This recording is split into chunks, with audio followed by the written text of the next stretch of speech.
2025 gave us anime that made people cry, argue, and completely lose their minds, including a horse girl show that somehow became the hypest thing of the year. These are my top 10 anime of 2025, the ones that made me go absolute cinema. Kicking us off at number 10 is There's No Freaking Way I'll Be Your Lover, and honestly, Studio Mother understood the assignment. This is a Yuri harem that actually has a soul. Gorgeous visuals, phenomenal character acting, and comedy that genuinely lands. But what really sets it apart is the emotional intelligence of the writing. The Reze arc in particular absolutely destroyed me. Yeah, the pacing's a little breakneck at the start, but stick with it because by the end, you'll realize you just watched one of the most thoughtful romance anime in years. It's proof that you can have wish fulfillment and substance at the same time. Don't let this one slip by. At number 9, we're finally closing the book on Kaguya-sama Love is War. After literal years of mind games and psychological warfare disguised as teenage romance, Stairway to Adulthood delivers the payoff we've been starving for. These special episodes pick up right after the movie and deal with the messy, complicated reality of actually getting what you want. And that title isn't just for show. We're watching these kids become adults right in front of us. Real stakes, real futures, real consequences for everything they've done up to this point. A1 Pictures brought their A game here. The direction is immaculate, knows exactly when to make you laugh and when to absolutely gut punch your emotions. And the voice cast? You can feel the weight of everything these characters have been through in every single line. Now, look, I'll be real. They skipped like 100 chapters of manga to get here, and yeah, that stings. But these 2 episodes still peak. Sometimes you just gotta appreciate what you got. Number 8 is Where Things Get Wild, Musume Cinderella Gray. 2025 was the year the West finally understood what Asia's been screaming about for years. Suddenly, everyone's timeline was flooded with horse girls, the memes were inescapable, and while the gacha game was printing money, Cinderella Gray quietly became one of the most intense sports anime ever made. Here's the pitch. Oguri Cap is a simple girl from the countryside with a brain smoother than marble, but when it comes to running, she's an absolute force of nature, and this show wastes 0 time showing you that. Forget the slow burn tournament arcs you're used to. Cinderella Gray goes race after race after race with the pacing of a freight train. They'll introduce a rival, build them up in 20 minutes, and then the race is done. It sounds rushed on paper, but trust me, when you're watching it, every second feels earned. And here's the kicker. I thought the running animation looked janky at first, like genuinely awkward, but once you adjust, you realize it's perfect. It captures that raw, almost inhuman speed that real athletes hit when they're in the zone. That final stretch when the crowd's roaring and the commentators losing their mind, that's as addictive as anything I've watched this year. And what really blew my mind though, this entire story actually happened. Like real races, real horses, real careers. Oguri Cop's underdog journey from some small town to national icon, that's history. The source material isn't a manga, it's literally Wikipedia. Musume isn't just peak fiction, it's peak reality, captured in the most hype way possible. And honestly, after sleeping on this franchise for years, Cinderella Gray made me a believer. Number 7 is The 100 Girlfriends Who Really Love You, Season 2. I'll be honest, harem anime usually irritates the hell out of me. It's shallow wish fulfillment where characters exist just to check boxes. But this show is different. The premise is absurd. Our boy Rentaro gets rejected 100 times, prays at a shrine, and a god basically goes, "My bad, bro. Here's 100 soulmates as an apology. Oh, and if he doesn't date them, they die." It's ridiculous, it's over the top, and somehow it works. Because Rentaro isn't some scumbag collecting girls like Pokemon cards, he genuinely loves every single one of them, puts their happiness above everything else. The commitment to the bit is so extreme, it loops back around to being genuinely wholesome. And the fourth wall breaks? Legendary. There was this one time the episode was about to end and the credits started rolling, but he literally grabbed the credits and pushed them back down to continue the scene. This anime rarely takes itself seriously, but when it does get serious, it leaves you in tears. I went into this expecting garbage and came out having seen one of the best anime of 2025. Sometimes you just gotta admit when you were wrong. This show's got heart hiding under all the chaos. Number 6 is Solo Leveling Season 2. And yeah, this is the one that broke the internet. The premise is simple. Sung Jin-woo is the weakest hunter alive, gets destroyed by literally everything, but he keeps risking his life on dungeon runs because he needs money to save his dying mother. Then one mission goes sideways, he almost dies, and boom, he gets a video game system that lets him level up infinitely. We're talking unlimited potential, quests, items, summons, the whole RPG experience, and we get to watch him go from punching bag to unstoppable. Season 2's action is what's getting people hooked. MAPPA level animation. Every fight feels different because Jinwo's constantly unlocking new abilities. The soundtrack is an absolute banger, and when he locks in, it's some of the most hype moments in anime right now. Now, is it perfect? No. There's basically no supporting cast that matters. Jinwo's so overpowered, most fights end in one episode.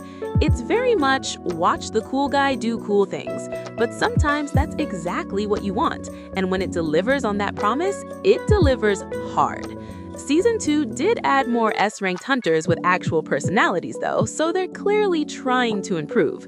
If you're here for spectacle and don't mind a power fantasy, this is essential viewing.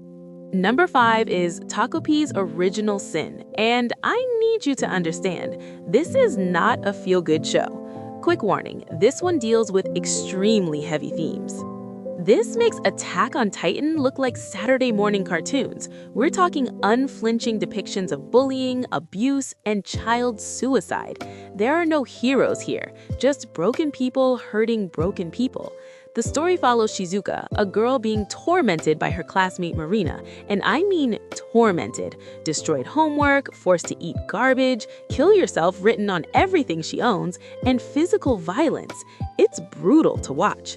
Then the show does something genius and infuriating. It shows you Marina's home life, her dad abandoning the family, her mom taking out her frustrations on her. Suddenly, you realize this isn't good versus evil. It's a cycle of abuse passing from parent to child to victim. And the adults all fail these kids. Teachers ignore it, police see the warning signs and do nothing. Shizuka's own parents are too wrapped up in their divorce to care. These children are screaming for help and nobody's listening. The message here is about breaking cycles through communication. Not that talking fixes abuse, but it stops people from becoming abusers themselves. It's about being seen, being heard, finding empathy even in the darkest places. This show will mess you up, but it's one of the most important things I watched this year. Number 4 is Orb on the Movements of the Earth, and I still can't believe this anime exists. The entire plot is about proving the Earth revolves around the sun. That's it. In an era where the church burns people for suggesting this, and somehow it's one of the most gripping shows of the year. We follow Rafal, a 12-year-old genius who's about to study theology when he meets a heretic astronomer, gets blackmailed into helping with research he thinks is insane, decides to disprove it with math, and accidentally proves it right. For the first time, the universe looks beautiful to him. But here's the question the show asks. Why risk everything for a truth nobody wants to hear? Why throw away a comfortable life to chase something that'll probably get you killed? Because meaning matters more than survival. Because some truths are worth dying for. Because passing the torch to the next generation means your values outlive you. This show explores sociology and philosophy in ways anime almost never does. It's slow, it's cerebral. The first episode almost lost me, but by episode 3, I was completely hooked. If you want something that treats you like an adult, this is it. Number 3 is Chainsaw Man the movie, Reze Arc. MAPPA took everything that made Season 1 legendary and compressed it into 100 minutes of pure cinema. This movie dominated the box office and earned every penny. On the surface, it's got everything you expect. Devils, hunters, chainsaws, violence, but the core of this story is about loneliness. Denji's a kid who's never had real connection with anyone. And the second a girl shows him basic kindness, he falls hard. Reze comes to his life and she's so sweet, so charming, you can't help but root for them. I went in blind and every twist caught me completely off guard. Then the action kicks in and the entire second half is a non-stop adrenaline rush.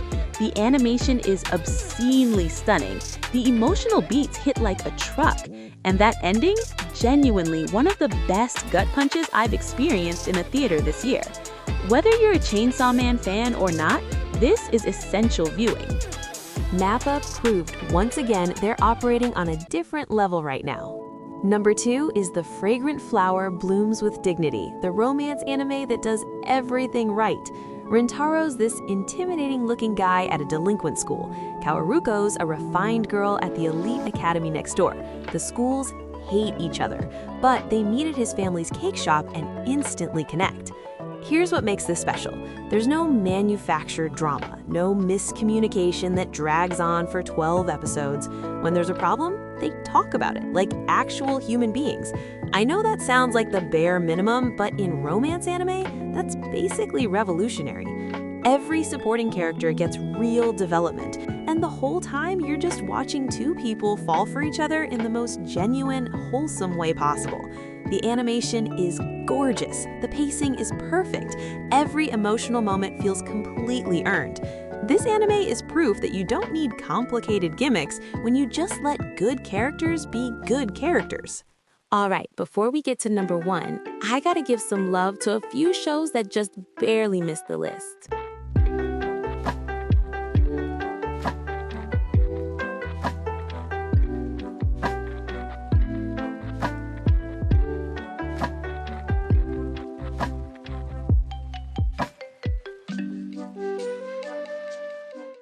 And at number 1, Call of the Night Season 2. This won't be everyone's number 1, especially if Season 1 didn't click for you. This show took everything unique about Season 1, that dreamy nighttime aesthetic, that liminal space vibe, that feeling of freedom when the rest of the world's asleep, and evolved it into something profound. While I loved the slow, wandering, slice-of-life pace of Season 1, Season 2 is a total shift. It goes hard with backstories, unexpectedly hype fights, and a commitment to a central plot with real stakes and consequences. The direction is absolutely masterful. Every frame looks like it was painted for an art gallery. The character development builds on everything from Season 1 and pays it off in the most satisfying ways. I know a lot of people bounced off the slow pacing of Season 1, and that's tragic because what this show becomes in Season 2 is something truly special. It's proof that sometimes patience pays off. Sometimes letting a story breathe and develop naturally creates something that hits harder than anything rushing to the finish line. When Season 3 drops, I'll be first in line. This is what peak anime looks like when a studio trusts its vision and delivers. So, there's your top 10. 2025 gave us everything from philosophical historical epics to horse girls who somehow became the hypest thing in sports anime. What was your number 1? Did I sleep on something? Let me know in the comments because I love hearing what y'all are watching. If this video helped you find your next binge, hit that like button and subscribe. I've got more anime content coming your way. Thanks for watching. I'll catch you in the next one.